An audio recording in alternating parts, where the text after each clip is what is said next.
ಎಲ್ರಿಗೂ ನಮಸ್ಕಾರ. ಮತ್ತೊಂದು ವ್ಯಾಕರಣ ತರಗತಿಗೆ ಸ್ವಾಗತ. Welcome back to my channel. Kannada ವ್ಯಾಕರಣ ವಾಕ್ಯಗಳು. ನಾವೆಲ್ಲರೂ ಕೂಡ ವಾಕ್ಯಗಳನ್ನು ಬರೀತೀವಿ. ಹಾಗಾದರೆ ಈ ವಾಕ್ಯ ಅಂದರೆ ಏನು? ವಾಕ್ಯಗಳಲ್ಲಿ ಪ್ರಕಾರಗಳು ಇದೆನಾ? ಅವುಗಳು ಯಾವ್ಯಾವು? ಈ ಒಂದು ವಿಡಿಯೋ ಮುಖಾಂತರ ತಿಳಿಸ್ಕೊಡ್ತಾ ಇದ್ದೀನಿ. ಮೊದಲಿಗೆ ವಾಕ್ಯ ಅಂದರೆ ಏನು ಅಂತ ತಿಳ್ಕೊಳ್ಳೋಣ. ಓಕೆ, ವಾಕ್ಯ ಅಂದರೆ ಪೂರ್ಣ ಅರ್ಥ ಕೊಡುವಂತಹ ಪದಗಳ ಸಮೂಹ. ನೋಡಿ, ವಾಕ್ಯ ಅಂದರೆ ಏನು? ಪೂರ್ಣ ಅರ್ಥ ಕೊಡುವಂತಹ ಪದಗಳ ಒಂದು ಗುಂಪು ಅಥವಾ ಸಮೂಹಕ್ಕೆ ನಾವು ವಾಕ್ಯ ಅಂತ ಕರಿತೀವಿ. ಆದರೆ ಪದಗಳು ಇದ್ದ ಮಾತ್ರಕ್ಕೆ ಅದು ಒಂದು ವಾಕ್ಯ ಅಂತ ಅನಿಸ್ಕೊಳ್ಳಲ್ಲ. ಅದು ಒಂದು ನಿರ್ದಿಷ್ಟ ಕ್ರಮದಲ್ಲಿ ಜೋಡಿಸಿರಬೇಕು ಯಾವುದನ್ನು, ಪದಗಳನ್ನು. ಹಾಗೆಯೇ ಜೋಡಿಸಿದಂತಹ ಪದಗಳು ಓದುಗರಿಗೆ, ಯಾರು ಓದ್ತಾ ಇರ್ತಾರೆ ಅಲ್ವಾ, ಅವರಿಗೆ ಸಂಪೂರ್ಣವಾಗಿ ಅರ್ಥ ನೀಡುವಂತೆ ಇರಬೇಕು. ಹಂಗಿದ್ದಾಗ ಮಾತ್ರ ಅದು ಒಂದು ಕಂಪ್ಲೀಟಾಗಿ ಒಂದು ಸೆಂಟೆನ್ಸ್ ಅಂತ, ಒಂದು ವಾಕ್ಯ ಅಂತ ಅನಿಸ್ಕೊಳ್ಳುತ್ತೆ. ಮೊದಲಿಗೆ ನಾವು ತಿಳ್ಕೊಬೇಕಾಗಿರೋದೇನು? ವಾಕ್ಯ ಅಂದರೆ ಏನು ಅಂತ. ವಾಕ್ಯ ಅಂದರೆ ಏನು ಅಂದರೆ ಒಂದು ಪೂರ್ಣ ಅರ್ಥ ಕೊಡುವಂತಹ ಪದಗಳ ಸಮೂಹಕ್ಕೆ ನಾವು ವಾಕ್ಯ ಅಂತ ಕರಿತೀವಿ. ಆದರೆ ಆ ಪದಗಳನ್ನು ನಾವು ನಿರ್ದಿಷ್ಟ ಕ್ರಮದಲ್ಲಿ ಜೋಡಿಸಿರಬೇಕು. ಓದುವಂತಹವರಿಗೆ, ಕೇಳುವಂತಹವರಿಗೆ ಆ ವಾಕ್ಯದ ಪೂರ್ಣ ಅರ್ಥ ನೀಡುವಂತೆ ಇರಬೇಕು. ಆಗ ಮಾತ್ರ ಅದು ಒಂದು ಕಂಪ್ಲೀಟ್ ಆಗಿರುವಂತಹ ವಾಕ್ಯ ಆಗುತ್ತೆ.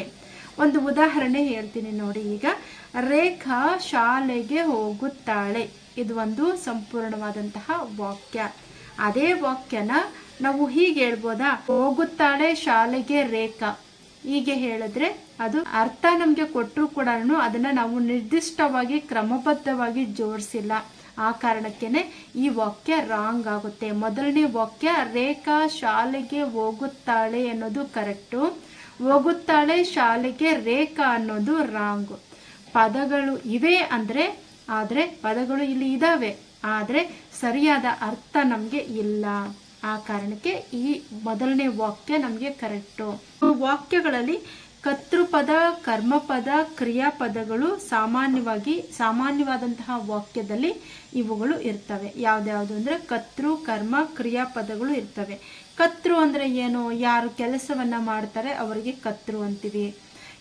ಯಾವ ಕೆಲಸವನ್ನು ಮಾಡಿದ್ರು ಅನ್ನೋದು ಕರ್ಮಪದ ಆಗುತ್ತೆ. ಏನು ಕೆಲಸವನ್ನು ಮಾಡಿದ್ರು ಅನ್ನೋದು ಕ್ರಿಯಾಪದ ಆಗುತ್ತೆ. ಹೀಗೆ ಕರ್ತೃ, ಕರ್ಮ, ಕ್ರಿಯಾಪದಗಳು ಸಾಮಾನ್ಯವಾಗಿ ಒಂದು ವಾಕ್ಯದಲ್ಲಿ ಇರ್ತವೆ. ಇದನ್ನು ನೆನ್ಪಿಟ್ಕೊಳ್ಳಿ. ಯಾವಾಗೂ ಕೂಡ ವಾಕ್ಯ ಅಂದರೆ ಒಂದು ಸಂಪೂರ್ಣ ಅರ್ಥವನ್ನು ಕೊಡುವಂತಹ ಪದಗಳ ಸಮೂಹಕ್ಕೆ ನಾವು ವಾಕ್ಯ ಅಂತ ಕರಿತೀವಿ. ಆದರೆ ಪದಗಳು ಇದ್ದ ಮಾತ್ರಕ್ಕೆ ಅದು ಒಂದು ವಾಕ್ಯ ಅನಿಸಿಕೊಳ್ಳಲ್ಲ. ಅದು ನಿರ್ದಿಷ್ಟ ಕ್ರಮದಲ್ಲಿ ಜೋಡಿಸಿರಬೇಕು. ಆ ಜೋಡಿಸಿದಂತಹ ಪದಗಳ ಗುಂಪು ಏನಿದೆ, ಪದಗಳ ವಾಕ್ಯ ಏನಿದೆ, ಕೇಳುವಂತಹವರಿಗೆ, ಓದುವಂತಹವರಿಗೆ ಅರ್ಥ ಆಗುವ ಹಾಗೆ ಇರಬೇಕು. ಆಗ ಮಾತ್ರ ಅದು ಒಂದು ಸಂಪೂರ್ಣವಾದ ಅಥವಾ ಕಂಪ್ಲೀಟ್ ಆಗಿರ್ತಕ್ಕಂತಹ ವಾಕ್ಯ ಅಂತ ಅನಿಸ್ಕೊಳ್ಳುತ್ತೆ. ಉದಾಹರಣೆಗೆ ಶಾಲೆಗೆ ರೇಖಾ ಹೋಗುತ್ತಾಳೆ ಅನ್ನೋದು ಒಂದು ಕಂಪ್ಲೀಟ್ ಆಗಿರ್ತಕ್ಕಂತಹ ಒಂದು ಸೆಂಟೆನ್ಸ್. ಓಕೆ, ಇದಿಷ್ಟು ವಾಕ್ಯ ಅಂದರೆ ಏನು ಅಂತ. ಓಕೆ, ನೆಕ್ಸ್ಟ್ ವಾಕ್ಯದ ಪ್ರಕಾರಗಳು ಯಾವ್ಯಾವು? ಯಾವೆಲ್ಲ ವಾಕ್ಯಗಳು ಇದ್ದಾವೆ? ಕೈಂಡ್ಸ್ ಆಫ್ ಸೆಂಟೆನ್ಸಸ್ ಅಂತ ಹೇಳ್ತೀವಿ. ವಾಕ್ಯನ ಇಂಗ್ಲೀಷಲ್ಲಿ ಏನಂತ ಕರಿತೀವಿ? ಸೆಂಟೆನ್ಸ್ ಅಂತ ಹೇಳ್ತೀವಿ. ಅದು ಕಂಪ್ಲೀಟ್ ಸೆನ್ಸನ್ನು ಕೊಡಬೇಕು, ಕಂಪ್ಲೀಟ್ ಮೀನಿಂಗನ್ನು ಕೊಡಬೇಕು. ಆಗ ಮಾತ್ರ ಅದು ಒಂದು ವಾಕ್ಯ ಆಗುತ್ತೆ. ವಿಧಗಳು ಬಂದು ಯಾವುದಾದ್ರು ಕೈಂಡ್ಸ್ ಆಫ್ ನೌನ್ ಅಂದಾಗ ಸಾಮಾನ್ಯ ವಾಕ್ಯ, ಸಂಯೋಜಿತ ವಾಕ್ಯ, ಮಿಶ್ರ ವಾಕ್ಯ. ವಾಕ್ಯಗಳಲ್ಲಿ ಎಷ್ಟು ಪ್ರಕಾರಗಳಿದ್ದಾವೆ? 3 ಪ್ರಕಾರಗಳಿದ್ದಾವೆ. ಅವುಗಳೇನೆ ಒಂದನೇದು ಸಾಮಾನ್ಯ ವಾಕ್ಯ, ಎರಡನೇದು ಮಿಶ್ರ ವಾಕ್ಯ, ಮೂರನೇದು ಸಂಯೋಜಿತ ವಾಕ್ಯ. ಈ 3 ಪ್ರಕಾರಗಳನ್ನು ನಾವು ವಾಕ್ಯಗಳಲ್ಲಿ ನೋಡ್ತೀವಿ. ಹಾಗಾದರೆ ಸಾಮಾನ್ಯ ವಾಕ್ಯ ಅಂದರೆ ಏನು? ವಾಕ್ಯ ಅಂದರೆ ಒಂದೇ ಪೂರ್ಣ ಕ್ರಿಯಾಪದವನ್ನು ಒಳಗೊಂಡಂತಹ ಒಂದು ಸ್ವತಂತ್ರವಾದಂತಹ ಮತ್ತು ಸ್ವತಂತ್ರವಾಗಿ ಖಚಿತವಾದಂತಹ ಅರ್ಥವನ್ನು ಕೊಡುವಂತಹ ವಾಕ್ಯಗಳನ್ನು ನಾವು ಸಾಮಾನ್ಯ ವಾಕ್ಯಗಳು ಅಂತ ಕರಿತೀವಿ. ನೋಡಿ, ಒಂದು ಪೂರ್ಣ ಕ್ರಿಯಾಪದವನ್ನು ಒಳಗೊಂಡಿರುತ್ತೆ, ಸ್ವತಂತ್ರ ಮತ್ತು ಖಚಿತ ಅರ್ಥವನ್ನು ಕೊಡ್ತಾ ಇರುತ್ತೆ. ಅಂತಹ ವಾಕ್ಯವನ್ನು ನಾವು ಸಾಮಾನ್ಯ ವಾಕ್ಯ ಅಂತ ಹೇಳುವಂತಹದ್ದು. ಇನ್ನು ಇದಕ್ಕೆ ಉದಾಹರಣೆ ಅಂದರೆ ಹಕ್ಕಿ ಹಣ್ಣನ್ನು ತಿನ್ನುತ್ತದೆ. ಹಕ್ಕಿ ಹಣ್ಣನ್ನು ತಿನ್ನುತ್ತದೆ. ಈ ವಾಕ್ಯದಲ್ಲಿ ಅಂದರೆ ಇದೊಂದು ಪೂರ್ಣವಾದಂತಹ ಕ್ರಿಯಾಪದವನ್ನು ಒಳಗೊಂಡಿದೆ, ಹಾಗೆ ಖಚಿತವಾದಂತಹ ಅರ್ಥವನ್ನು ಕೂಡ ಕೊಡ್ತಾ ಇದೆ. ಮತ್ತೊಂದು ಉದಾಹರಣೆ, ಮೀನು ನೀರಲ್ಲಿ ಈಜುತ್ತದೆ. ಮೀನು ನೀರಲ್ಲಿ ಈಜುತ್ತದೆ. ಇದು ಕೂಡ ಪೂರ್ಣವಾದಂತಹ ಕ್ರಿಯಾಪದವನ್ನು ಒಳಗೊಂಡಿದೆ, ಹಾಗೆ ಖಚಿತವಾದಂತಹ ಅರ್ಥವನ್ನು ಕೊಡ್ತಾ ಇದೆ. ಆ ಕಾರಣಕ್ಕೆ ಇದೊಂದು ಸಾಮಾನ್ಯ ವಾಕ್ಯ ಅಂತ ಹೇಳ್ಬೋದು. ಇನ್ನು ಎರಡನೇದು ಬಂದು ಯಾವುದು ಅಂದರೆ ಸಂಯೋಜಿತ ವಾಕ್ಯ. ಸಂಯೋಜಿತ ವಾಕ್ಯ ಅಂದರೆ ಏನು ಅಂದರೆ 2 ಅಥವಾ ಹೆಚ್ಚು ಸರಳ ವಾಕ್ಯಗಳನ್ನು ಸಂಯೋಜನೆಯ ಅವ್ಯಯಗಳಾದಂತಹ ಆದರೆ, ಅಥವಾ, ಆದ್ದರಿಂದ, ಹಾಗೂ ಇಂತಹ ಅವ್ಯಯಗಳ ಸಹಾಯದಿಂದ ಸೇರಿದಂತಹ ವಾಕ್ಯವನ್ನು ನಾವು ಏನಂತ ಕರಿತೀವಿ ಅಂದರೆ ಸಂಯೋಜಿತ ವಾಕ್ಯ ಅಂತ ಹೇಳ್ತೀವಿ. ಸಿಂಪಲ್ ಆಗಿ ಹೇಳಬೇಕು ಅಂದರೆ 2 ವಾಕ್ಯಗಳನ್ನು ಸೇರಿಸಿ ಮಾಡಿದಂತಹ ವಾಕ್ಯವನ್ನು ನಾವು ಸಂಯೋಜಿತ ವಾಕ್ಯ ಅಂತ ಹೇಳ್ತೀವಿ. ಬಂದ ಅವ್ಯಯಗಳಾದಂತಹ ಆದರೆ, ಮತ್ತು, ಅಥವಾ, ಆದ್ದರಿಂದ, ಹಾಗೂ ಇಂತಹ ಪದಗಳ ಸಹಾಯದಿಂದ ಏನಾಗ್ತವೆ ಸೇರಿದಾಗ ಅಂತಹ ಅರ್ಥವನ್ನು ನೀಡುವಂತಹ ರಚಿತವಾದಂತಹ ವಾಕ್ಯಗಳನ್ನು ನಾವು ಸಂಯೋಜಿತ ವಾಕ್ಯ ಅಂತ ಕರಿತೀವಿ. ಉದಾಹರಣೆಗೆ ಒಂದು ಉದಾಹರಣೆ ನೋಡಿ ಇಲ್ಲಿ, ಮಕ್ಕಳು ಹಾಲನ್ನು ಕುಡಿಯುತ್ತಾರೆ ಮತ್ತು ಹಣ್ಣನ್ನು ತಿನ್ನುತ್ತಾರೆ.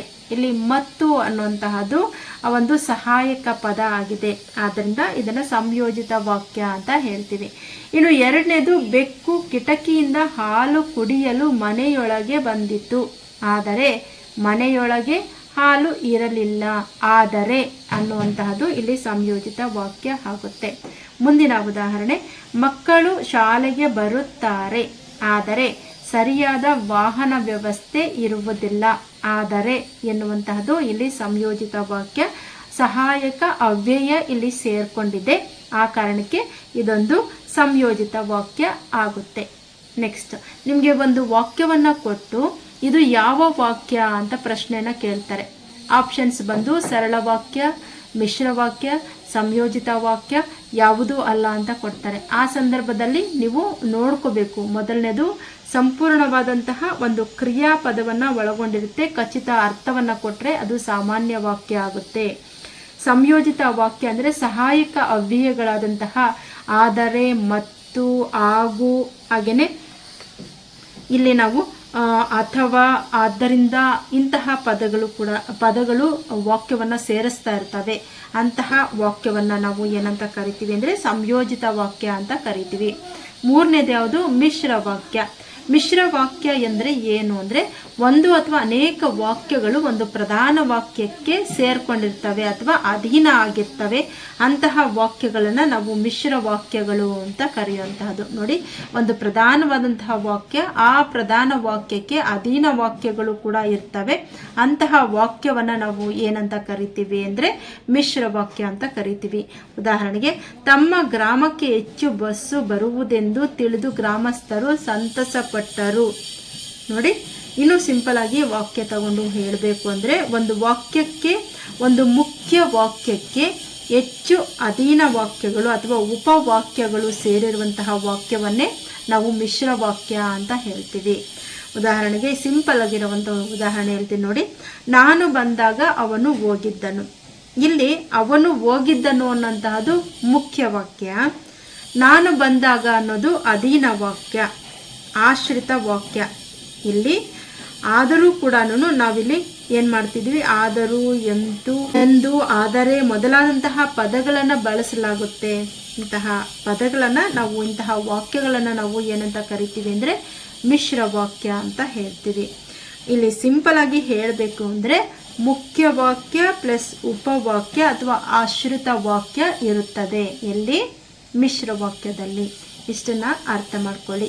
ಇದಾಗಿದೆ ವಾಕ್ಯ ಅಂದರೆ ಏನು, ವಾಕ್ಯದ ಪ್ರಕಾರಗಳು ಯಾವ್ಯಾವು, ಉದಾಹರಣೆ ಸಹಿತ ವಿವರಣೆ. ತುಂಬ ಇಂಪಾರ್ಟೆಂಟ್ ಆಗಿರ್ತಕ್ಕಂತಹ ವಾಕ್ಯಗಳ ಬಗ್ಗೆ ವಿವರಣೆ.